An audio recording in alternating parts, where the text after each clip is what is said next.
প্রিয় স্টুডেন্ট, আবারও চলে আসলাম তোমাদের মাঝে গুরুত্বপূর্ণ একটি ভিডিও নিয়ে। আজকে মূলত আমরা আলোচনা করব, তোমরা সকলেই জানো সদ্য মাধ্যমিকের রেজাল্ট অর্থাৎ ফল প্রকাশিত হয়েছে। এই ফল প্রকাশিত হওয়ায় অনেকে ফেল করেছে এবং অনেকেরই নম্বর কম এসেছে। তো তোমরা কিভাবে খাতা রিভিউ করবে এবং পিপিআর পিপিএস কিভাবে করবে সেই প্রসেসটা কিন্তু তোমাদের মাঝে আজকে এই ভিডিওর মাধ্যমে তুলে ধরবো, এবং তার পাশাপাশি তুলে ধরবো আবেদনের জন্য কত টাকা লাগবে এবং পিপিআর পিপিএস অ্যাপ্লিকেশন প্রসেসটা কী থাকছে, লাস্ট ডেট কী থাকছে, সমস্ত খুঁটিনাটি বিস্তারিত তথ্যটা কিন্তু আজকে তোমাদের মাঝে তুলে ধরবো এই ভিডিওর মাধ্যমে। তাই ভিডিওটি স্কিপ না করে সম্পূর্ণটি দেখার জন্য অনুরোধ রইল। চলুন এক নজরে বিস্তারিত তথ্য জেনে নেওয়া যাক। শুরুতেই তোমাদেরকে বলে রাখি, তোমরা এখানে দেখতে পাচ্ছ উল্লেখ করা আছে কিভাবে আবেদন করবেন, কত টাকা খরচ হবে, আর সমস্ত খুঁটিনাটি তথ্য আজকে এই ভিডিওর মাধ্যমে তুলে ধরবো। এবং অনেক ছাত্রছাত্রীদের মনে প্রশ্ন থাকে, তারা পিপিএস নাকি পিপিআর করবে পর্ষদের নিয়ম অনুযায়ী। তো সরাসরি তোমরা এখানে দেখতেই পাচ্ছ উল্লেখ করা আছে, কি উল্লেখ করা আছে, বলা হয়েছে পিপিএস স্কুটিনি পরীক্ষায় উত্তীর্ণ পাশ করা সাকসেসফুল প্রার্থীরা স্কুটিনির জন্য আবেদন করতে পারবে। এখানে মূলত নম্বর গণনায় কোনো ভুল আছে কিনা, সব প্রশ্নের নম্বর যোগ করেছে কিনা তা যাচাই করা হবে। তাহলে এই যে পিপিএস কারা করতে পারবে? পিপিএস স্কুটিনিটা একমাত্র তারাই করতে পারবে যারা পরীক্ষায় উত্তীর্ণ হয়েছে অর্থাৎ পাস করেছে, এবং তারা যদি মনে করে যে আমার এই পাসের নাম্বার আরও একটু বাড়বে বা কোনো রকম হয়তো গণনায় ভুল থাকতে পারে, সেই ক্ষেত্রে কিন্তু তারা পিপিএস স্কুটিনিটা করতে পারবে। এবং পিপিআর রিভিউটা কারা করতে পারবে সেই তথ্যটাও কিন্তু আমরা এখানে তুলে ধরেছি। তোমরা এখানে দেখতে পাচ্ছ পিপিআর রিভিউ। তো এই পিপিআর রিভিউ হলো পরীক্ষায় অকৃতজ্ঞ বা ফেল অর্থাৎ আনসাকসেসফুল প্রার্থীরা রিভিউ করার সুযোগ পাবে। এক্ষেত্রে নির্দিষ্ট উত্তরপত্রগুলো পুনরায় মূল্যায়ন করা হবে। তাহলে পিপিআর কারা করতে পারবে? পিপিআরে যারা পরীক্ষায় ফেল করেছে বা অকৃতজ্ঞ, অর্থাৎ হয়তো 7টা পরীক্ষা বা 8টা পরীক্ষার মধ্যে 5টা পরীক্ষায় পাস করেছে, 2টি পরীক্ষায় ফেল করেছে, যারা এক কথায় অকৃতজ্ঞ হয়েছে, তারা কিন্তু এখানে পিপিআরটা করতে পারবে। ঠিক আছে, তাহলে পিপিএস এবং পিপিআরের মধ্যে এই দুটি পার্থক্য। এবার আমরা সরাসরি দেখে নেব যে আবেদনের জন্য কত টাকা লাগবে পিপিআর বা পিপিএস এর ক্ষেত্রে, এই দুটি ক্ষেত্রে কত টাকা তোমাদের আবেদন করতে লাগবে সেই প্রসেসটা আমরা এখানে তুলে ধরেছি সুন্দরভাবে তোমাদের মাঝে। তো এইখানে তোমরা সরাসরি দেখতে পাচ্ছ উল্লেখ করা আছে ফলাফলে উত্তীর্ণরা পিপিএসের জন্য আবেদন করতে পারবেন, এবং এখানে কিন্তু 80 টাকা প্রতি বিষয়ে তোমাদের ধার্য করা হয়েছে, এবং ফলাফলের উত্তীর্ণ বা ফেল পিপিআরের ক্ষেত্রেও কিন্তু 100 টাকা প্রতি বিষয়ে ধার্য করা হয়েছে।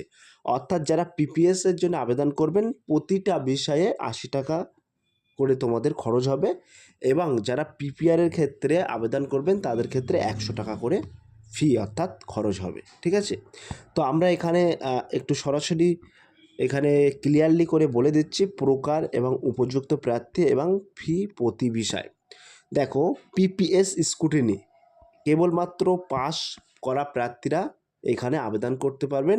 প্রতিটি সাবজেক্ট অনুযায়ী 80 টাকা করে তোমাদের ফি প্রদান করতে হবে।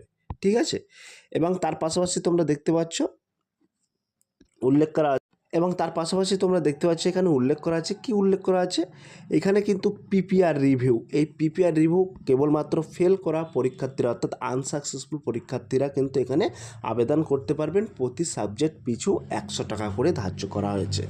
এবার তোমাদেরকে বলে রাখি স্কুল কর্তৃপক্ষ, ঠিক আছে, এই স্কুল কর্তৃপক্ষ প্রাসঙ্গিক খরচ মেটানোর জন্য প্রার্থী পিছু সর্বোচ্চ 5 টাকা নগদ গ্রহণ করতে পারে। ঠিক আছে, এটা কিন্তু স্কুল কর্তৃপক্ষের ওপর নির্ভর করবে।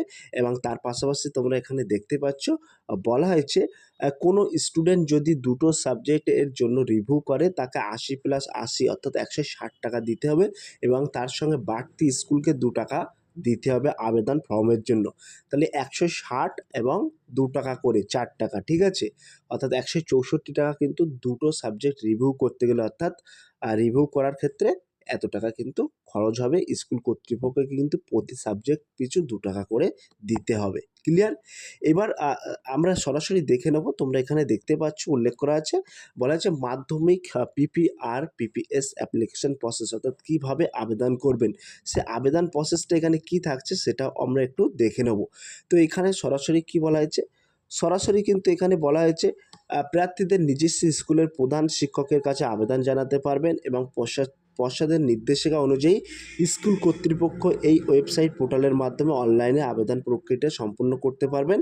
আবেদনপত্র নিজের বিদ্যালয়ে জমা করতে হবে এবং জমা করার জন্য সাদা কাগজে অর্থাৎ প্লেন পেপারে লিখে একসাথে প্রয়োজনীয় নথিপত্রগুলো কিন্তু তোমাদের জমা করতে হবে।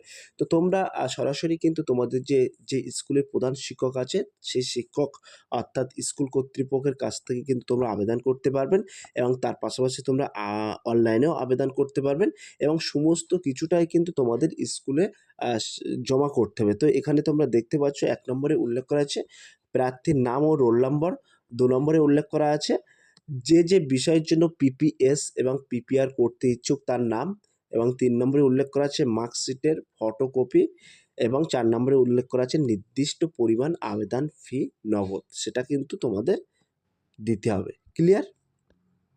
এবং তোমাদেরকে জানিয়ে রাখি এখানে কিন্তু লাস্ট ডেট এখানে উল্লেখ করা আছে পিপিআর এবং পিপিএসের ক্ষেত্রে লাস্ট ডেট কিন্তু উল্লেখ করা আছে। তো তোমরা এখানে সরাসরি দেখতে পাচ্ছ ৮ই মে ২০২৬ তারিখ বিকাল ৪টা থেকে ২২শে মে ২০২৬ মধ্যরাত্রি পর্যন্ত কিন্তু আবেদন জমা নেওয়া হবে। কোনো ম্যানুয়ালে আবেদন গ্রহণ হবে না।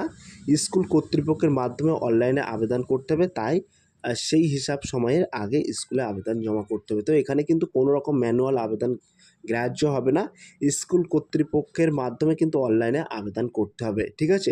তো তোমরা সরাসরি হেডমাস্টার যে তোমাদের হেডমাস্টার আছে মধ্যশিক্ষা পর্ষদের তরফ থেকে কিন্তু বলেই দিয়েছে যে তোমাদের স্কুলের হেডমাস্টার মশাইয়ের জন্য নোটিশ পাবলিশ করা হয়েছে। আপনারা চাইলে সেটা নিজেরা পড়ে নিতে পারবেন এবং তোমরা হেডমাস্টার বা স্কুল কর্তৃপক্ষের সাথে সর্বপ্রথম যোগাযোগ করতে পারবে। ঠিক আছে? তো তোমরা এখানে দেখতে পাচ্ছ এখানে কিন্তু নোটিশটা তোমরা পিডিএফ আকারে ডাউনলোড করে নিতে পারবে এবং আমি ডেসক্রিপশন বক্সে একটি লিঙ্ক দিয়ে দেবো। সেই লিঙ্কে ক্লিক করে তোমরা সরাসরি কিন্তু খুঁটিনাটি বিস্তারিত তথ্য জানতে পারবে এবং এখানে কিন্তু একটি পিপিআর বা পিপিএস অ্যাপ্লিকেশান যে ওয়েবসাইটে করতে পারবেন সেই ওয়েবসাইটটা কিন্তু এই ওয়েবসাইটটাও আমি ডেসক্রিপশন বক্সে দিয়ে দেবো। তো প্রিয় ভিউয়ার্স, এই ছিল আজকের ভেরি মোস্ট ইম্পর্ট্যান্ট ভিডিও। যদি আজকের এই ভিডিওটি ভালো লেগে থাকে প্লিজ লাইক, কমেন্ট এবং শেয়ার করে দিন বন্ধুদের মাঝে। ফিরে আসছি আগামী দিনে তোমাদের জন্য very most important topic video নিয়ে।